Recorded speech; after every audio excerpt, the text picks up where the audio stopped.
नमस्कार, मी भागवत जोशी BJ न्यूजमध्ये आपलं सर्वांचं सहर्ष स्वागत आहे। हाशेगावचे दोन सुपुत्र आहेत जे की हाशेगावची नाही तर लातूरचे नाही तर अख्ख्या महाराष्ट्राची शान बनलेले आपल्यासोबत आहेत सतीशजी जवळे।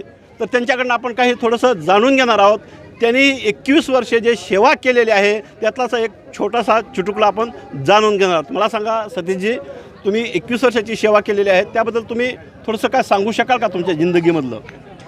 मी BSFमध्ये सीमा सुरक्षा बलमध्ये तब्बल 21 वर्ष सर्व्हिस देऊन आलेलो आहे।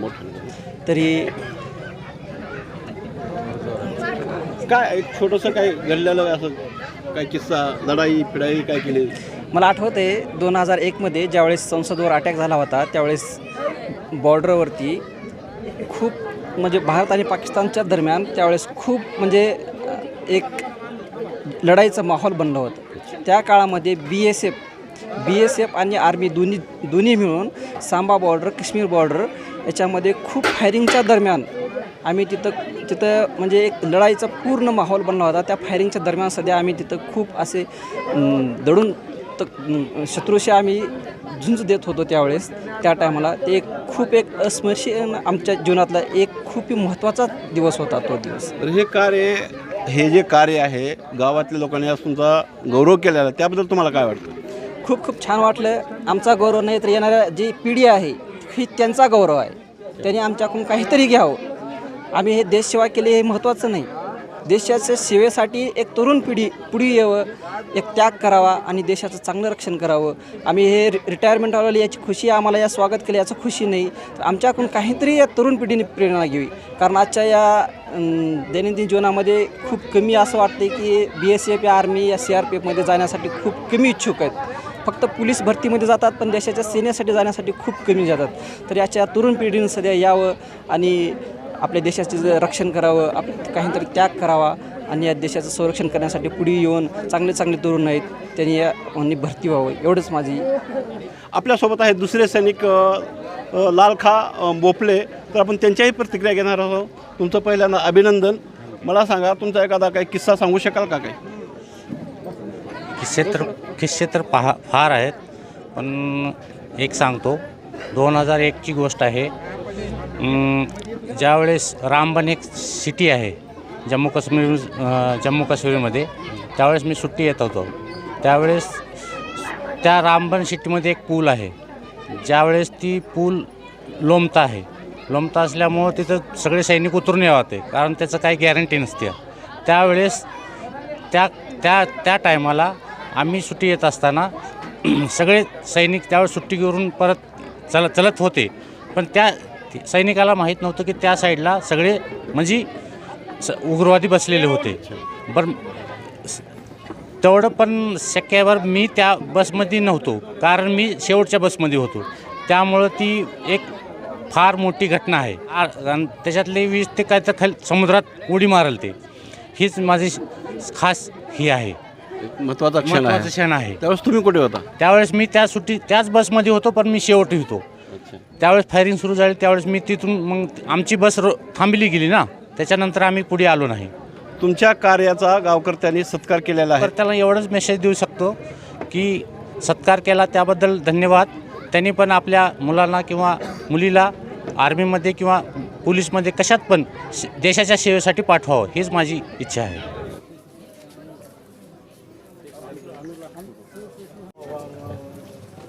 आपल्या गावातील वीर जवान सतीश मानकुसकर व लालखा मेहता बोपले यांचं आगमन झालेलं आहे। तरी टाळ्यांचा कडकडाट त्यांचं स्वागत करावे।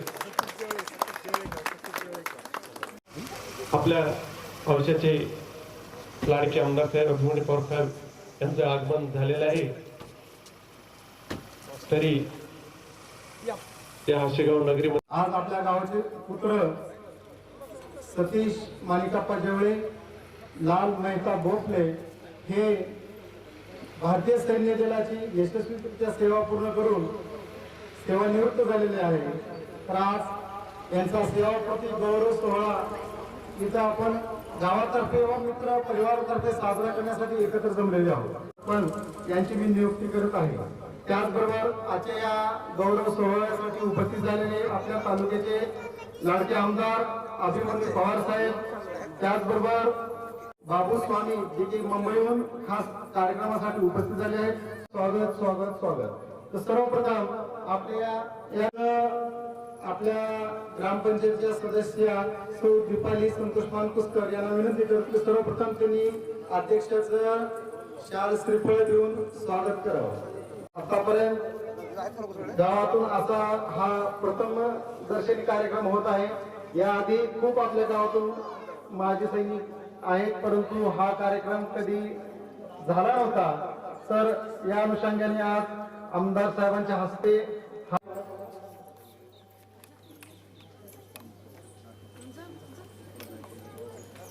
तर आपल्या गावचे सरपंच प्रथम नागरिक शालुताई राठोड यांचं स्वागत दीपाली संतोष मानकुसकर करत आहेत.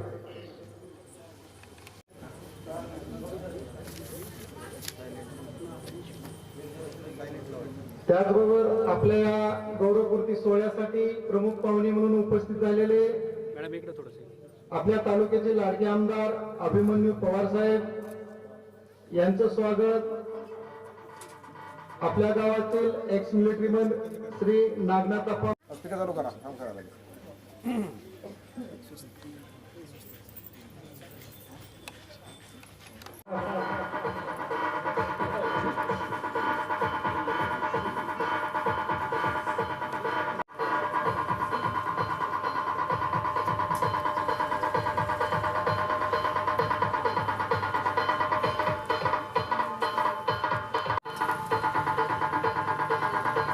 आमदार साहेबांचं स्वागत होत आहे. नागनाथप्पा मुक्ता आमदार साहेबांचं स्वागत करत आहे.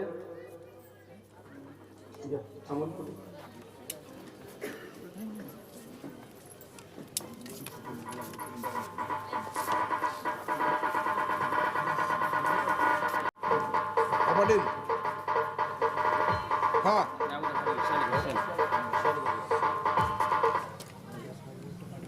हो मी जिम्मेदार घेतो. मी कलेक्टरकडून परवानगी घेतो. तुम्हाला देतो परवानगी, काय अडचण नाही. तुम्हाला परवानगी घेऊन देतो जिल्हाधिकाऱ्याकडून, काय काळजी करू नका.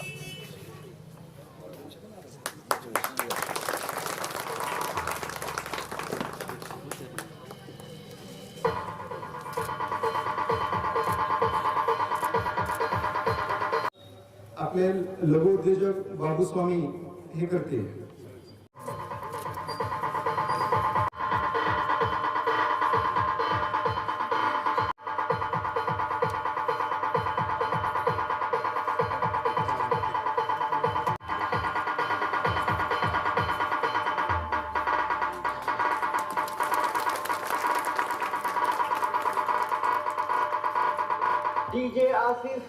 यांचं स्वागत तुकाराम बोनी करतील. तुकाराम बोनी यांना विनंती करतो की त्यांनी श्री सुभाष जाधव यांचं शाल श्रीफळ देऊन याचं स्वागत करावं.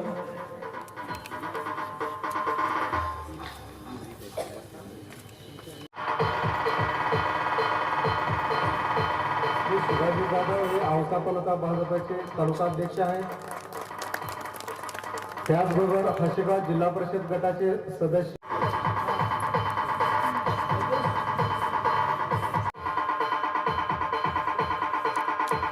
त्याचबरोबर लोकता पंचायत समिती मी लिमराज फुरमोटे यांना विनंती करतो की त्यांनी जनार्दन कापते सरांचं शाल श्रीफळ देऊन याचं स्वागत करावं.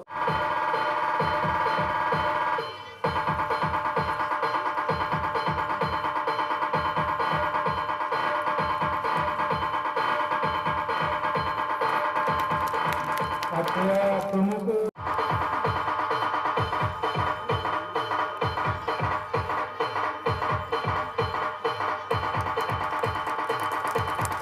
आजच्या कार्यक्रमासाठी आवर्जून मुंबईतून उपस्थित झालेले राजे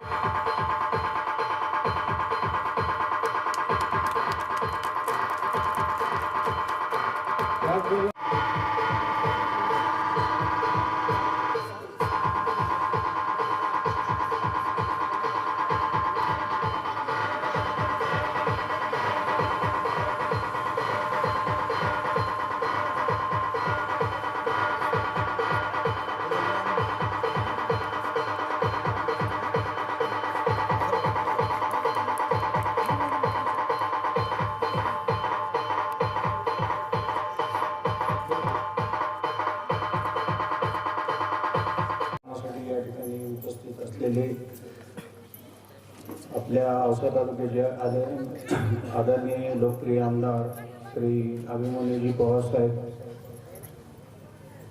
भारतीय जनता पार्टीचे जिल्हा प्रभारी श्री संतोष अप्पाजी मुक्ता, आपल्या गावच्या सरपंच तथा कार्यक्रमाच्या अध्यक्षस्थानी असलेल्या श्री शालूबाई वैजनाथ राठोड, आपल्या जिल्हा परिषद सर्कलचे जिल्हा सदस्य श्री बाबाजी कांबळे, पंचायत समितीचे सदस्य श्री जनार्दनजी कासने साहेब, आज या ठिकाणी जे आपल्या गावातील जे दोन नवरत्न आहेत, ज्यांनी भारतीय सैन्य दलामध्ये आपली सेवा पूर्ण करून सेवानिवृत्त झाले आहेत, अशा दोन फौजी जवानांचा सत्कार सोहळ्याचा कार्यक्रम म्हणजे सेवाप्रती गौरव सोहळा या ठिकाणी आपण आयोजित केलेला आहे. भारतीय सैन्य दलामध्ये प्रामुख्याने इंडियन आर्मी, इंडियन एअरफोर्स आणि इंडियन नेव्ही असे 3 भाग येतात. त्यामध्ये म्हणजे भूमिदल, जलदल आणि नौदल. तर त्यापैकी इंडियन आर्मीमध्ये जे बॅक सपोर्टला असलेले BSF म्हणजे बॉर्डर सिक्युरिटी फोर्स हे जे खाते आहे, त्या खात्यामध्ये आपल्या गावाचे सुपुत्र श्री सतीश माणिकप्पा जॉईन केलेले आहे. त्यांचा हा सेवापूर्तीचा कार्यकाल साधारणतः त्यांनी जम्मू काश्मीर येथे पाकिस्तान बॉर्डर, पश्चिम बंगालमध्ये वेस्ट बेंगॉल बॉर्डर अशा सरहद्दीवर त्यांनी आपल्या देशाच्या रक्षणासाठी चांगल्या पद्धतीचे कार्य केलेले आहे. व दुसरे आपल्या गावचे सत्कारमूर्ती श्री लालका मेहताब भोसले यांनी इंडियन आर्मी मध्ये 24 वर्ष 3 दिवस आपली सेवा पूर्ण केलेली आहे. तर अशा या 2 सत्कार मूर्तींचा, अशा या आपल्या गावासाठी आपल्या गावातील भूमिपुत्रांचा सत्कार सोहळा या ठिकाणी संपन्न होत आहे.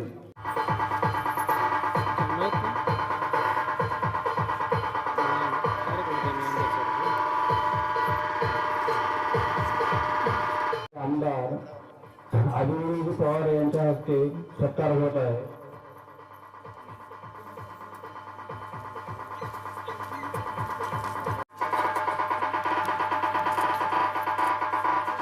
DJ Asif SK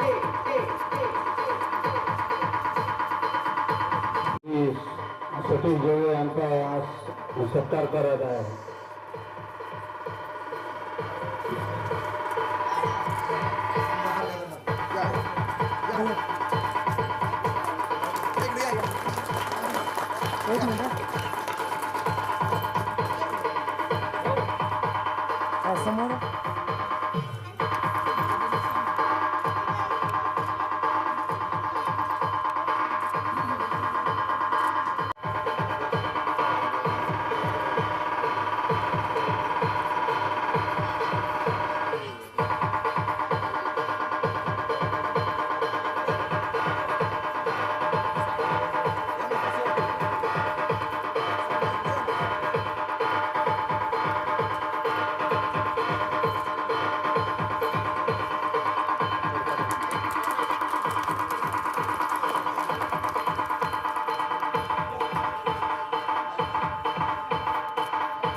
आजच्या गौरव पूर्ती सोहळ्याचे स्वागत झालेलं आहे. त्याच्यामध्ये एक महत्वाची वस्तू विसरलेली आहे, साडी द्यायची राहिली आहे. असा जाहीर कार्यक्रम करायचा आमचा पहिलाच अनुभव असल्यामुळे थोडेसे अशा चुका आहेत, थोडे पदरात घ्या.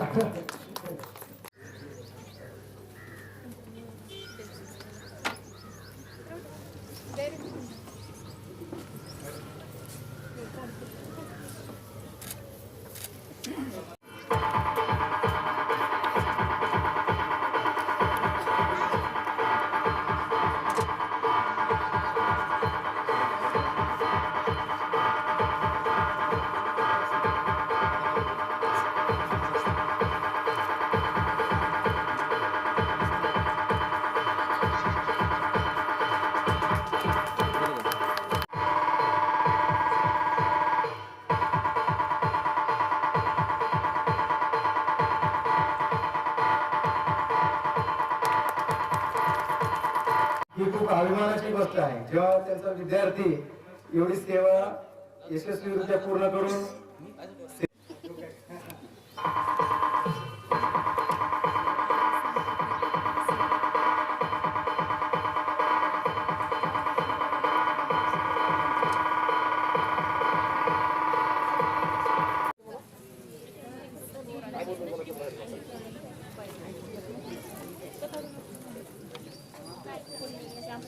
मला फोन आणले नाही, मला फोन आणले कोणा सांगते हा, ठीक आहे. ठीक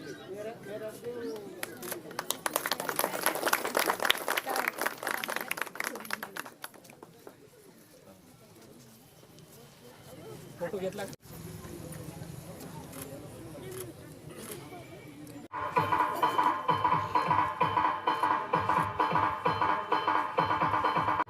त्याचबरोबर आपल्या ग्रामपंचायतीचे सदस्य निलेश आडे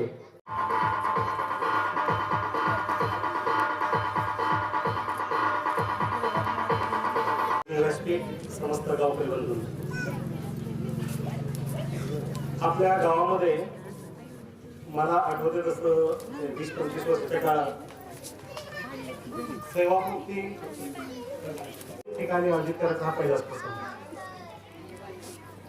का असे सोहळे गावातले तरुण पिढी, लहान लेकर सर्वांच्या देखत, आता मी शिक्षक आहे, शिक्षक नोकरी करतात, ग्रामसेवक आहेत, तलाठी आहेत, सर्वजण काम करतात, पण हे काम सेफेस्ट सुरक्षित पद्धतीने काम करतात. आपल्या समाजातील एक घटक आपलं सर्वांचं संरक्षण करण्यासाठी आपल्या मूळ कुटुंबापासून शेकडो किलोमीटर लांब जाऊन आपण सुरक्षित राहावं ह्याची काळजी ती तिथे घेतात. त्यांचा सत्कार करणं. आमचे मित्र आता सतीश जेवळे, लालखा बोपले हे तर आमच्या बालपणीचे मित्र आहेत. कुठल्या संघर्षातून त्यांनी शिक्षण घेतले. आम्ही एकमेकाचे साक्षीदार आहोत. आम्ही सर्व एकमेकाच्या दारिद्र्याचे साक्षीदार आहोत. आज जरी सर्व लोकांना वाटत असेल की यांच्याकडे डामडोल सगळं आहे, पण 1993 पासून ते आज तागायत आम्ही चांगले मित्र आहोत. आम्ही बालपणापासून एकमेकाच्या सुखदुःखामध्ये सर्व सामील आहोत. आम्हाला एक असं वाटलं की आमचा बालमित्र प्रदीर्घ सेवेनंतर, देशसेवेनंतर आपल्या गावात येतो. गावात आल्यानंतर गावात नवीन तरुण पिढीला एक प्रेरणा ठरावी. तरुण पिढीसमोरचे दुसरेच आदर्श आहे, मोबाईलचे आदर्श आहे, अन्य गोष्टीचे आदर्श आहेत, ते एक नवीन आदर्श व्हावा. अरे आपण सुद्धा फौजमध्ये गेल्यानंतर, आपण सुद्धा चांगलं काम केल्यानंतर भविष्यात आपलाही सत्कार होऊ शकतो. हा सत्कार म्हणजे केवळ त्यांचं कौतुक आहे असं तर भाग नाही. हा सत्कार म्हणजे एक प्रकारची दिशा आहे, जी हासेगावमध्ये याच्या अगोदर प्रामुख्याने थोडा अभाव होता. याच्या अगोदर हासेगावमध्ये अनेक मुलं पोलीस भरती झाली आहे. आपली हासेगावची कन्या PSI झालेली आहे. सर्व गोष्टी आहेत गावामध्ये, चांगल्या गोष्टी लोकांसमोर मांडल्या. सतीश जेवळे, लालखा बोपले, माझे बालमित्र आपले एक उदाहरण आहे. भविष्यामध्ये हासेगावचं कुठे मोबाईलमध्ये, गेममध्ये वाम मार्गाला न जाता चांगलं कार्य केलं निश्चित तुमचा सत्कार होतो. हा कार्यक्रमाचा उद्देश आहे. आमचे कार्यसम्राट आमदार अगोदर पवार साहेब नेहमी आमच्या असे कुठल्या कामाला की आपण त्याला धावून येतात. कारण चांगली थाप देणं हे सुद्धा म्हणजे सगळ्या लोकांचे देखत थाप देणं हे सुद्धा महत्वाचं असतं. समस्त गावकरी मंडळींना, नवीन तरुण पिढीला मला सांगणं आहे की तुम्ही चांगलं कार्य करा. आज आम्ही केलंय, उद्या तुमचं दुसरं कोणी करणार आहे. सत्कार करायचा असं म्हणजे का फुकट सत्कार मिळत नसतो, त्यासाठी त्याग करायला पाहिजे. आता या दोन्ही जवानांनी आपल्या मूळ कुटुंबापासून लांब राहून देशाची सेवा करून आपल्यासाठी, सेवा म्हणजे काय, पगार तर सगळेच घेतात, मी सुद्धा पगार घेतो. पगार घेऊन सुरक्षित पगार घेणं सोपी गोष्ट असते, पण पगार घेणं त्याच्यासोबत आपल्या सर्वांच्या संरक्षणासाठी तिथं काम करणं ही सगळ्यात महत्त्वाची गोष्ट आहे. ती महत्त्वाची गोष्ट. आता तिथे हजारो सैनिक आहेत, पण आपल्या गावच्या दृष्टिकोनातून आमच्या बालमित्रांनी काम उत्कृष्ट पद्धतीने बजावलेलं आहे आणि अतिशय निष्ठेनं मनातून काम केलेलं आहे. नवीन पिढीने त्याच प्रकारे काम करावं अशी मी इच्छा व्यक्त करून माझं ह्या कार्यक्रमाचा जो उद्देश होता ते सांगायचं थोडंसं मी थोडक्यात सांगतो. ठीक आहे, धन्यवाद.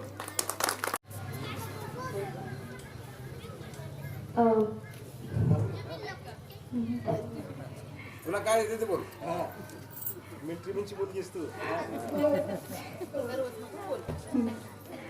सबसे पहले यहाँ पे प्रेजेंट होने वाले सब लोगों को मेरा नमस्कार।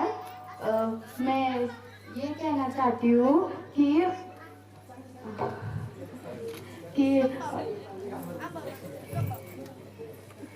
मेरे पापा इतने साल से इस मिलिट्री में जॉब कर रहे हैं, लेकिन जब हम सक्सेसफुल होते हैं तो उसमें सिर्फ हम अकेले नहीं होते, उसमें हमारे साथ साथ बहुत लोग होते हैं।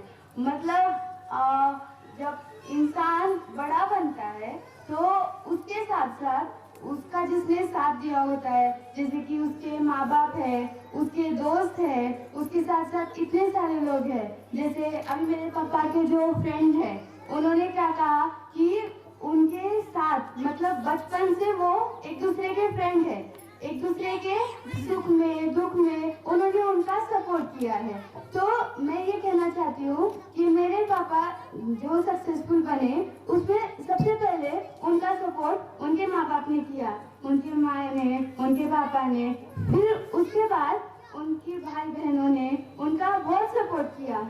फिर हाँ माँ तो बाद में फिर जैसे उनकी नौकरी जब लगी उसके 8 साल के बाद उनकी शादी हुई ना, और उनके बाद उनकी माँ ने उनका सपोर्ट किया। तो उनके 24 साल के सर्विस में कम से कम 16-17 साल के उनकी बीवी ने उनका सपोर्ट किया ना। तो उनकी बीवी ने उनकी बहुत मदद की, उनका हमेशा सपोर्ट किया। और जैसे कि अब मैं भी उसमें थोड़ी सी और मेरे पापा ने बहुत अच्छा काम किया है, मुझे उन पे बहुत ज़्यादा गर्व है। मेरे पापा ने मुझे बताया कि मिलिट्री में ना उनको कुछ रूल सिखाए जाते हैं, जैसे कि अगर अब नॉर्मल लोग ऐसे होते हैं कि अगर उनको किसी बात का बुरा लगा तो वो रोते हैं, और मतलब बहुत रोते हैं, और अगर कोई बात अच्छी लगी तो बहुत खुश होते हैं। लेकिन मिलिट्री वाले जो लोग होते हैं वो उनको अपने इमोशन जो होते हैं ना वो बांध के रखने पड़ते हैं। वो दुखी में ज्यादा रो नहीं सकते, ज्यादा हंस नहीं सकते, और उन्हें अपने देश को अपने आप को सौंपना पड़ता है। जब उनके देश को उनकी जरूरत है तब उन्हें सपोर्ट करना पड़ता है अपने देश को। वो अपने देश के लिए लड़ते हैं। मतलब हम यहाँ पे आराम से बेफिक्र होकर रह सके, ये वो करने में हमारी मदद करते हैं। और इसमें मेरे पापा ने अपना बहुत कंट्रीब्यूशन किया है, और उसी के लिए मुझे उन पर बहुत गर्व है। I am really proud of him. Thank you so much. तर सर्वांना कधी नाण्याची एक बाजू दिसते समोर, परंतु नाण्याची दुसरी बाजू दिसत नाही। जेव्हा हे सीमेवरती होते तेव्हा सगळं घर सांभाळायची जबाबदारी त्यांच्या घरच्याची होती, आणि त्यांना घर कसं सांभाळायला पाहिजे, पूर्ण त्यांना ट्युशनला सोडणं, आणणं, शाळेला सोडणं, आणणं, आणि पूर्ण घर सगळं व्यवस्थित चालवणं। ह्यानं फक्त तिथून फोन करणार सगळं व्यवस्थित चाललंय ना, परंतु खरा सत्कार माझ्या मते ह्यांच्या घरच्याचा आहे। तर आता प्रणव सतीश जेवळे, महाराष्ट्राचे आराध्य दैवत छत्रपती शिवाजी महाराज व आपल्या देशाचे दिवस रात्र एक करून आपल्या देशाचे रक्षण करणारे आपले वीर जवान व समस्त उपस्थित असे गाव परिवाराला वंदन करून मी प्रणव सतीश जेवळे माझ्या भाषणास सुरुवात करतो। आज आपण इथे जमलो आहोत कशासाठी? रिटायरमेंट प्रोग्राम सेलिब्रेट करण्यासाठी। त्यामुळे मी सर्वात प्रथम माझ्या पप्पांचे लाल काकांचे हार्दिक अभिनंदन करतो, कारण त्यांनी आपल्या आयुष्यातले 21 वर्ष या देशासाठी दिले आहेत। मी फक्त यांचेच अभिनंदन नाही तर आपल्या त्यांचे आई वडील, त्यांचे भाऊ, त्यांचे पत्नी, त्यांच्या मुलांचे देखील अभिनंदन करतो, कारण त्यांनी आपल्या मुलाला, आपल्या भावाला, आपल्या पतीला, आपल्या पप्पांना इतके दिवस सोडून राहिले। मित्रांनो आपले इतके दिवस आपल्या परिवाराला सोडून राहणं काय जोक नाही। जर हीच देशभक्ती, जर हीच देशप्रेम जर प्रत्येक भारतीय नागरिकांमध्ये असेल तर विचार करा आज भारत देश कोणत्या टोकाला असेल. पण आपलं डोकं इथे चालतच नाही ना. आपण काय विचार करतो माहितीये, अरे काय ते मिलिटरी मॅन आहे, त्याला इतकी मोठी पगार आहे, त्याला कॅन्टीन मधून सगळं अर्ध्या किमतीमध्ये सामान भेटतं. बरोबर आहे ते, असं विचार करतो आपण. पण याचा विचार करतो का तिथं मायनस डिग्री मध्ये शत्रू सुमार 5-5 किलोच्या बंदुकी घेऊन समोर उभा टाकतो. कधी ऊन पाऊस पाडा कधी याचा विचार करत नाही. आणि आपण थंडी असली तर 7 वाजेपर्यंत झोपी जातो, 4 अंतरून पांघरून घेऊन झोपी जातो. याचा विचार केला तरी देखील आपण किती सहजपणे म्हणतो ना, अरे काय मिलिटरी मॅनची लाईफ किती मस्त असते. असं नाही मित्रांनो. जर आपण आपल्या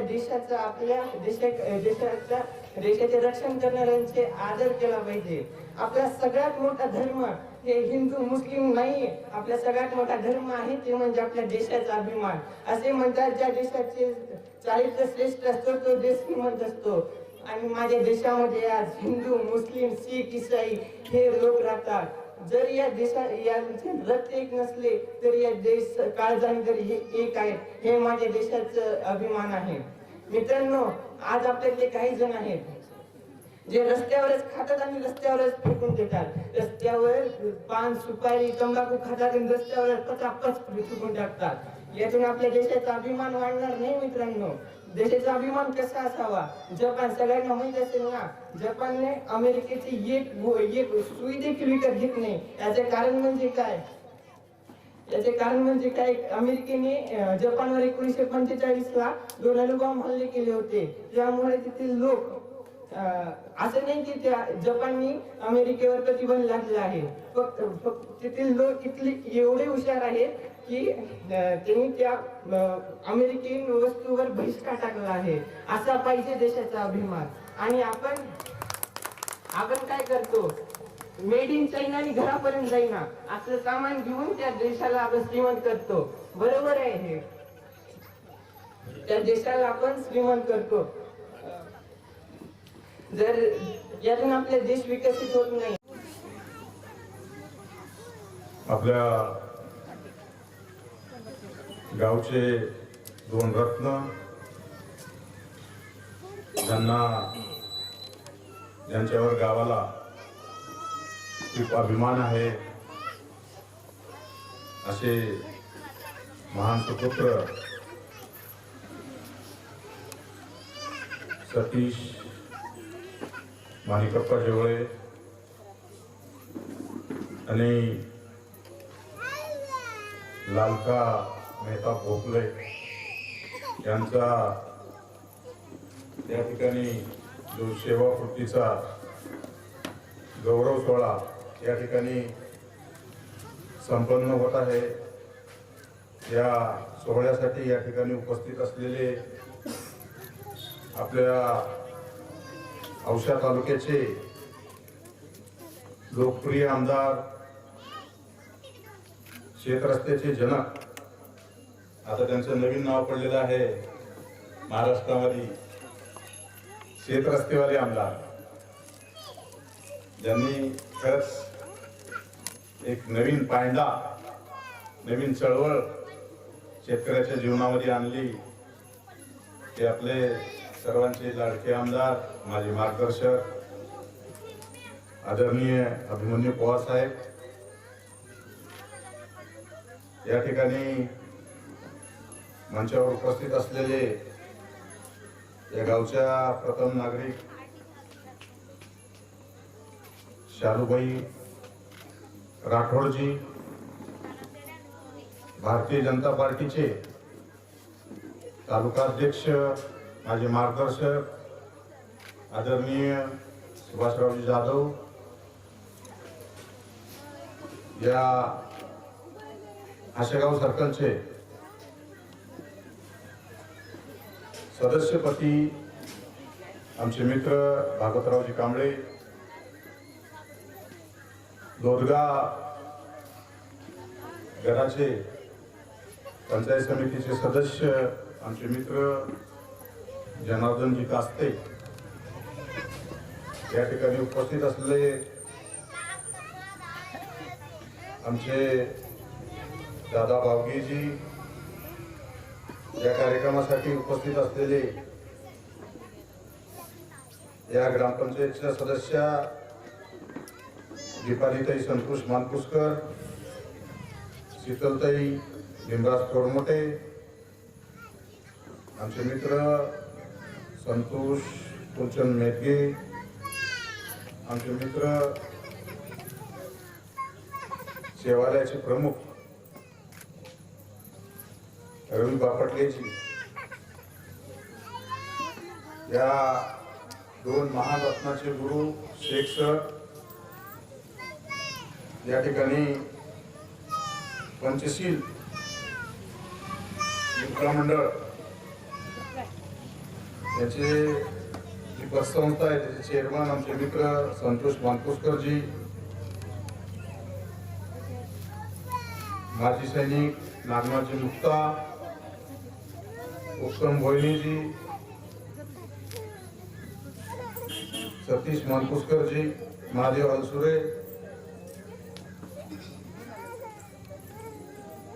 आमचे मित्र लिंगराज थोरमोटेजी, शिवाजी पाटीलजी, तंटामुक्तीचे अध्यक्ष Balappa Bawge, vice chairman Jainuddinji Pathan, police Patil आमचे मित्र शिवराजजी कोरे, धर्मराजजी कोरे, शांतेश्वरजी मुक्ता, सर्वच या ठिकाणी परिचित आहे. कुणाचं नाव जर राहिलं असेल तर माफ करा. खरं तर आज खूप अभिमानाचा दिवस आहे, उत्साहाचा दिवस आहे.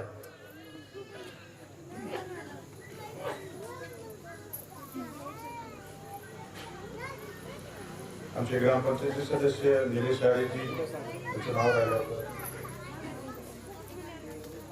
की आपल्या गावातील 2 जवान त्यांची सेवा संपवून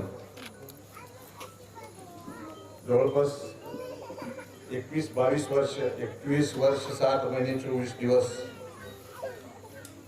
अशी सेवा संपवून या ठिकाणी देशाची सेवा करत होता. ती सेवा संपून आपल्या गावची सेवा करण्यासाठी या ठिकाणी परत आलेले आहेत. मी त्यांचं या ठिकाणी मनपूर्वक अभिनंदन करतो आणि त्यांच्या भावी आयुष्यासाठी खूप खूप शुभेच्छा देतो. खरं तर त्यांचं काम, देशसेवेचं काम एवढं मोठं आहे की त्यांना पूर्ण देशवासियाच्या कडून या ठिकाणी शुभेच्छा दिल्या त्या सुद्धा कमी आहे. खरं तर जवळपास 2-4 दिवस झालं संतोष मानकुसकर असतील, लिंबराज थोरमोटे असतील, संतोष मेदगे असतील, हे सर्वजण या ठिकाणी साहेब आपल्या पाठीमागे होते की आपल्याला हा कार्यक्रम घ्यायचा आहे. आणि हा कार्यक्रम पहिलेच ठरला होता, पण मध्येच 2-3 दिवस साहेबाला थोडंसं कोरोनाचं क्वारंटाईनमुळे थोडंसं कार्यक्रम लांबला, नाहीतर हा कार्यक्रम 4 दिवस अगोदरच या ठिकाणी होणार होता. खरं तर देशसेवेमध्ये आपण आत्ताच सांगितल्याप्रमाणे संतोष मानकुसकरने सांगितले की हा कार्यक्रम का घ्यायचा, कशामुळे घ्यायचा, कारण काय. तर खरं तर ही प्रेरणा आपल्या येणाऱ्या पिढीला मिळाली पाहिजे, तरुणांना मिळाली पाहिजे. यांच्याकडे बघून प्रत्येक जणाला वाटलं पाहिजे की आपण मिलिटरीमध्ये जायला पाहिजे. आपल्या सगळ्याला वाटतंय की शिवाजी महाराज जन्मायला पाहिजे, पण आपल्या घरी नको, दुसऱ्याच्या घरी, असा प्रकार आहे. खरं तर आज हा कार्यक्रम घेतला आपण. मी पंचशील मित्रमंडळ आणि हासेगाव ग्रामस्थाचं सुद्धा या ठिकाणी खूप खूप अभिनंदन करतो एवढा चांगला आणि देखणा कार्यक्रम त्यांनी या ठिकाणी त्या जवानाचा आयोजित केला आणि एक चांगली प्रेरणा त्यांच्यापासून एक तरुणांनी लहान लेकरांनी बोध घ्यावा असा एक कार्यक्रम या ठिकाणी घेतला आणि बोध घेण्यासाठी प्रवृत्त केलं जाईल आणि निश्चितच या ठिकाणी तरुण आणि येणारी पिढी त्यांच्यातून काही ना काही शिकेल. खरं तर आता परवाच अरुणाचल प्रदेशामध्ये हिमसंकलन झालं. त्या ठिकाणी आपले 7 जवान शहीद झाले. त्यांनाही या ठिकाणी आम्ही भावपूर्ण श्रद्धांजली या निमित्तानं वाहतो. म्हणजे किती अवघड जीवन या ठिकाणी हे जवान त्या ठिकाणी जगतात. एक तर आपल्या पूर्ण कुटुंबापासून, आपल्या आईवडिलापासून, आपल्या पत्नीपासून, आपल्या लेकरापासून या ठिकाणी कोसमूल दूर जातात. अनेक वर्षानुवर्ष 6-6 महिने त्यांना इकडे यायला मिळत नाही. त्यांच्यापासून दूर राहून या ठिकाणी ते तिथं देशाची सेवा करतात. -25 डिग्रीमध्ये सुद्धा त्यांना त्या ठिकाणी थांबावं लागते. अशी प्रचंड हालाकीची परिस्थिती त्या ठिकाणी असताना सुद्धा ते आपलं कर्तव्य त्या ठिकाणी बजावत असतात की आपल्या देशावर कुठली आश येऊ नये, आपल्या देशावर कुठलं या ठिकाणी संकट येऊ नये, आपल्या देशातील सर्व नागरिक शांततेने जपावे म्हणून ते त्या ठिकाणी सेवा करत असतात, जागरण करत असतात. अशा या जवानांना आपण कितीही वंदन केलं तरी कमीच आहे. खरं तर मला एक गोष्ट या ठिकाणी आवर्जून सांगावीशी वाटते. जवानाच्या बाबतीमध्ये आतापर्यंत अनेक वर्ष झालं या ठिकाणी काँग्रेसची सत्ता होती, पण जवानाचा विचार त्या ठिकाणी कधी झाला नाही. बरे कधीच झाला नाही. आज अटल बिहारी वाजपेयी जे आपले आदरणीय भारतीय जनता पार्टीचे आमचे नेते होते,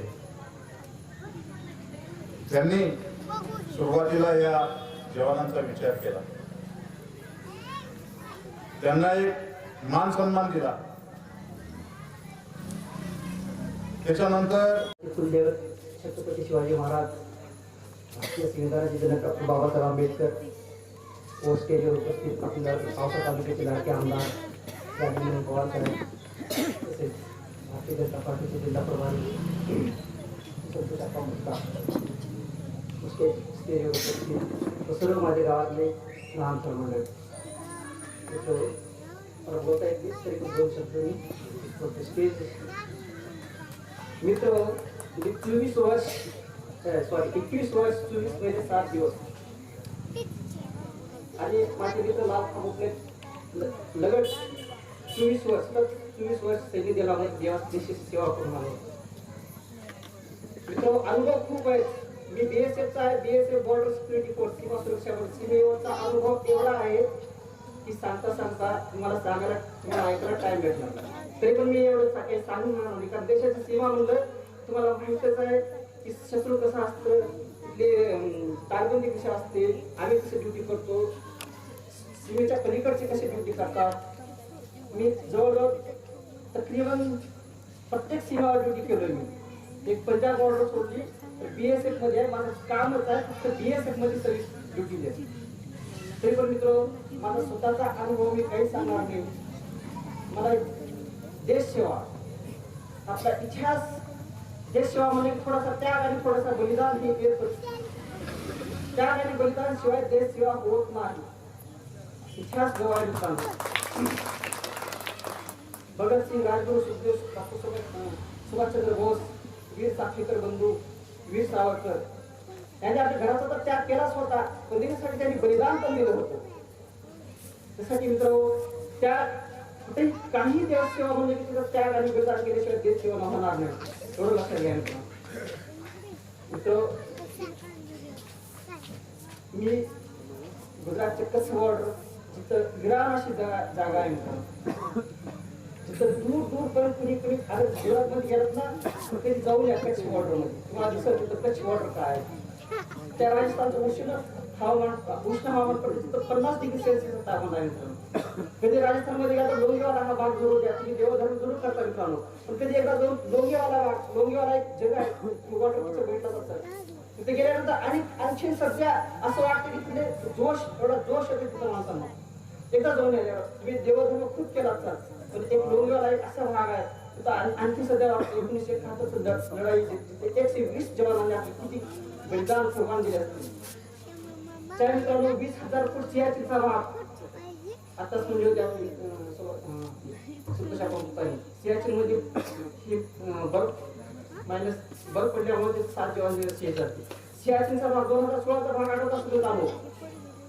2016 मध्ये आपल्या त्याच्यामध्ये 9 जवान म्हणजे 19 मद्रास रेजिमेंटचे 9 जवान 19 मद्रास रेजिमेंटचे 9 जवान आपले शहीद झाले. त्याचा एक जवान 6 दिवसानंतर पण 6 दिवसांनी काम केलं. त्याचं नाव होतं हनुमंत आप्पा.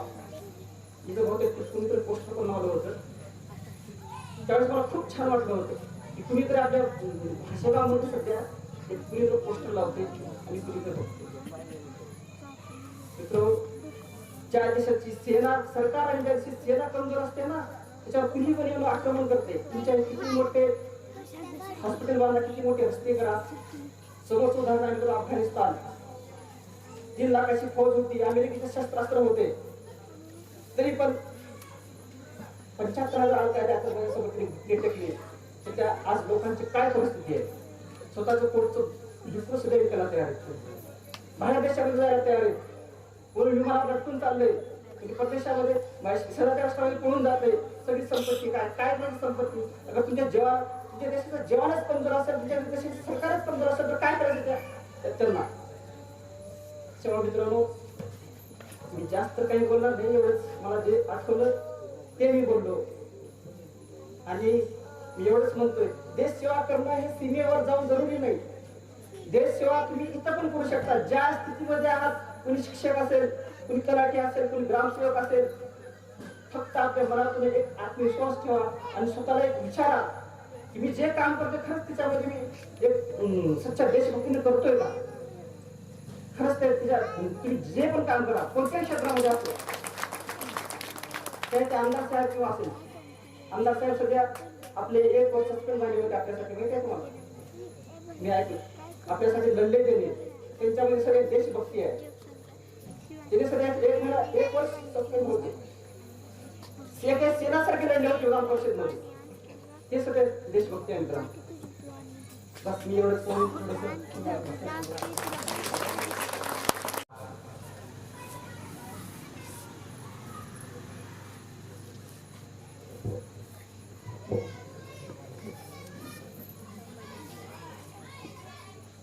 गावातील बसलेले मोठ नागरिक, आपले आमदार साहेब, दोन्ही सत्कारांवरती की सीमेवर लढत असताना किंवा देश करत असताना त्या सदस्याला आपल्या भावनाचा सर बांधून ठेवावा लागतो. तिने सांगितलं रडता येत नाही, हे खरं आहे. पण कुटुंबापासून दूर राहणं हे किती अवघड आहे तुम्ही मला सांगायची किंवा मी तुम्हाला सांगायची आवश्यकता नाही. आणि सतीशजींनी सांगितल्याप्रमाणे सेवा उगच म्हणत नाही किंवा त्याग आपल्याशिवाय सेवा होत नाही. आणि तो त्यागच आहे. आपल्या आईवडिलापासून, आपल्या पत्नीपासून, आपल्या मुलापासून कोसो दूर राहणं. आता किंवा मोबाईल आलाय, व्हॉट्सअप कॉल करून चेहरा बघता येतो आपला वेगळ्या आणि त्या चेहऱ्याची भावना एकमेकांना दाखवता येतात. पत्नी आपल्या पतीला बोलू शकते व्हिडिओ कॉलच्या माध्यमातून. त्याचं किती शक्य झालं आता हे 20-10 वर्षामध्ये. त्याचं पूर्वी काय पत्र असत, टेलिग्राम किंवा पत्र असायचं साधं. तर टेलिग्राम म्हणजे तार, आता बरेच लोक तार माहित नाही, पण आमच्या पिढीपर्यंत तार माहित असेल. तार आली म्हणजे की हवायचं. या दोन्हीचं मी खूप खूप मनपूर्वक अभिनंदन करेन की अशा प्रकारचे कार्यक्रम आयोजित केले जावे किंवा केला आज.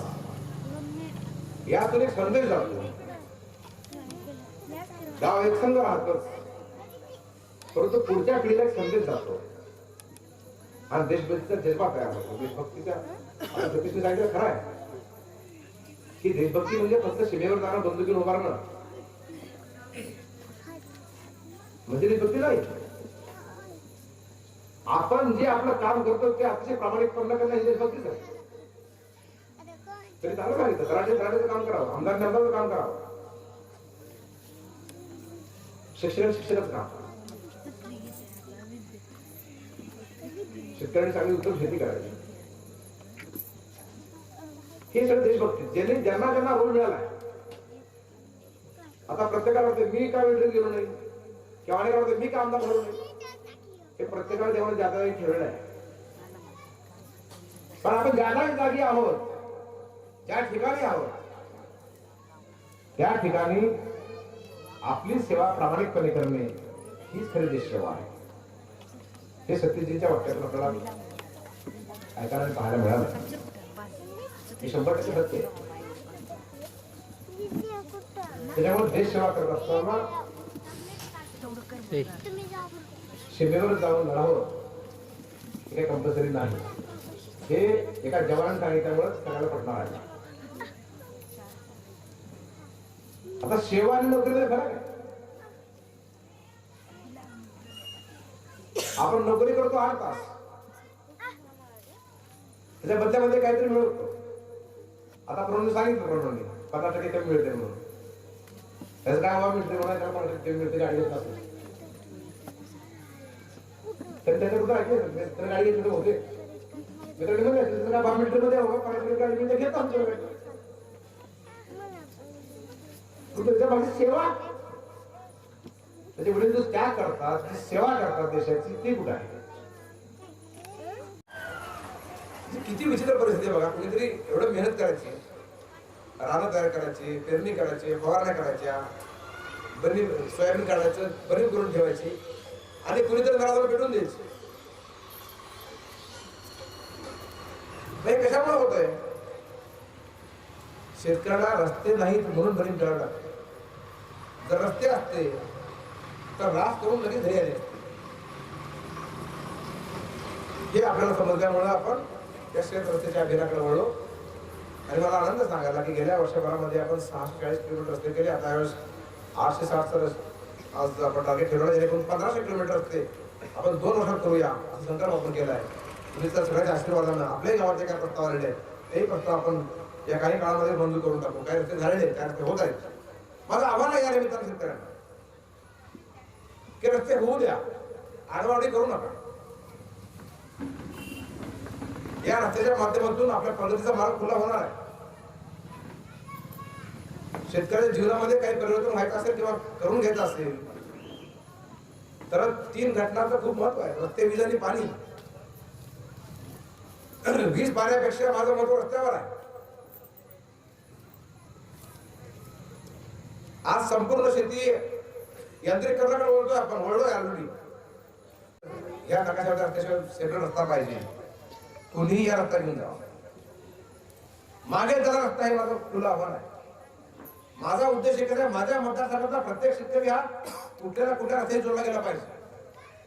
तर त्याची प्रगती होणार आहे. प्रगती होणार नाही.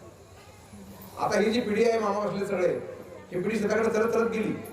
पण आजची पिढी शेताकडे चलत जात नाही, घरामोडीकडे लागते. पुढच्या पिढीला काय लागणार आहे. हे रस्त्याची आवश्यकता ह्याच्यात आहे. आपण सगळे संवेदन जपणारी माणसं. आज आपल्या गावाने कार्यक्रम चांगला उत्तम कार्यक्रम केला. या संवेदन जपण्याच्या माध्यमातून आपण गावाच्या एकमेकांच्या भावना शोधतो. गाव एकत्र आला या दोघांच्या निमित्तानं ऐकायला बघायला. कारण पहिला कार्यक्रम होतो आणि असे कार्यक्रम गावागावामध्ये व्हायला पाहिजे, वारंवारपणे व्हायला पाहिजे. कारण ही त्यागाची मूर्ती आहे. ही त्याग करणारे लोक आहेत. आणि ज्यावेळेस हे मिलिटरीमध्ये गेले हे परत येईपर्यंत आपण नसतं.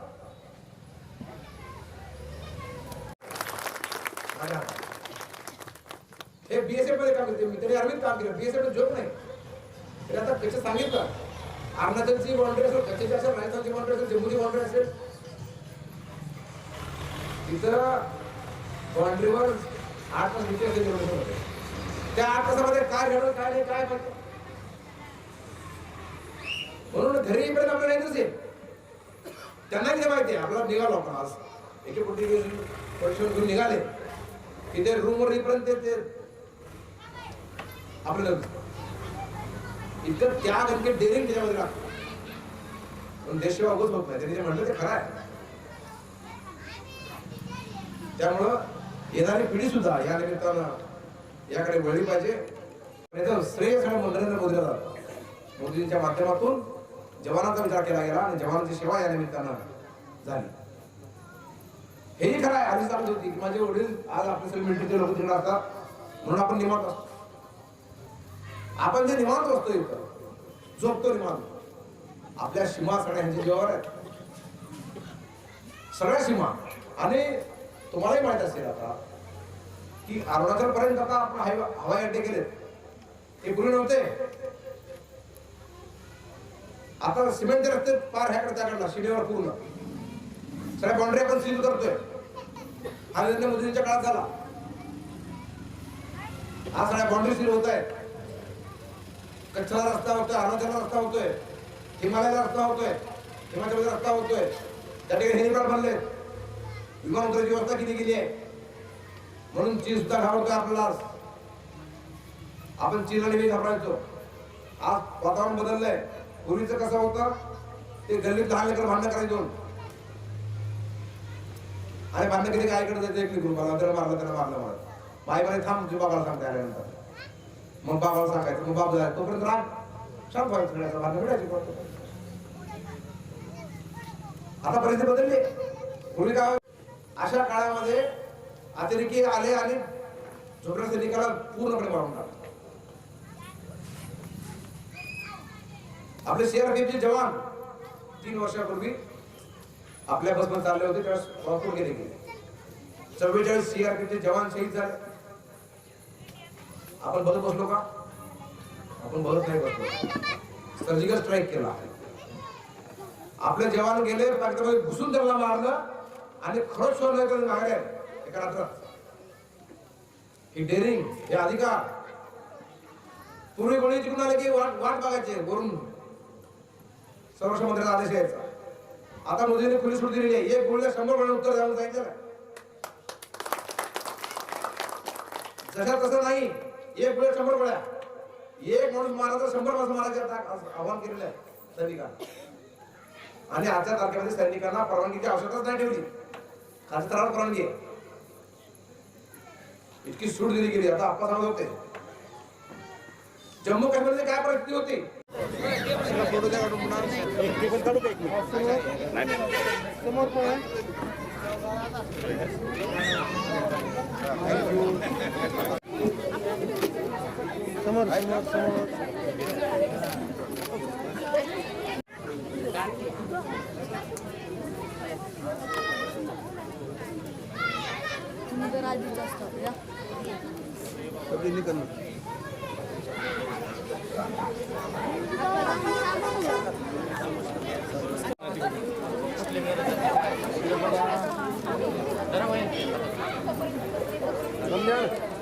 आपल्यासोबत आहेच आपल्या गावचे माजी मित्र संतोषजी मानकुसकर.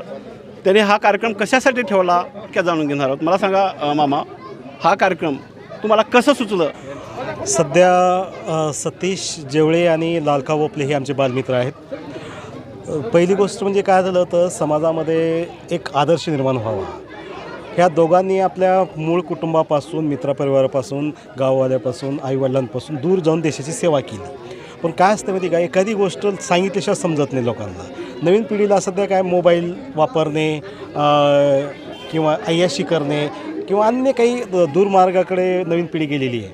त्या पिढीला काहीतरी एक मार्ग पाहिजे होता की आदर्श पाहिजे होता की नेमकं काय करायचं आहे. आम्ही सत्कार केला म्हणजे काय वेगळी गोष्ट नाही. आम्हाला ह्याद्वारे समाजात सांगायचं आहे की कुठलंही चांगलं कार्य करता की तुमचं कौतुक होणार आहे. आणि आपल्यासाठी सैनिक काय काय हालापेष्टा भोगतात सीमेवर. एक आमच्या मित्राच्या माध्यमातून ते मला सांगायचं होतं. आमचा सर्व मित्रपरिवार शिवाजी पाटील असतील, महादेव अवचरे, आमचे पंचील मित्र परिवाराचे सर्व सदस्य ह्या सर्वांनी एक मतानं एक केलं की आपण काहीतरी आपल्या बालमित्राच्या निमित्ताने हा संदेश गेला पाहिजे. आणि हास्यगावच्या ग्रामस्थांनी सर्व लोकांनी सहकार्य केलं. आमदार साहेबांनी आमचं म्हणणं मान्य केलं आणि हा कार्यक्रम आज चांगल्या पद्धतीने झाला. आणि आपल्या सहकार्याने एक नवीन संदेश आपण समाजासमोर ठेवूया. मला सांगा, हा कार्यक्रम कौतुकास्पदच झालेला आहे, पण याच्यापुढं काय कार्यक्रम असतील का तुमच्या अशा पद्धतीचे? हो, निश्चितच. आमचा मित्र म्हटल्यासारखं देशसेवा करण्यासाठी सीमेवर जावं असं काही बंधन नाही.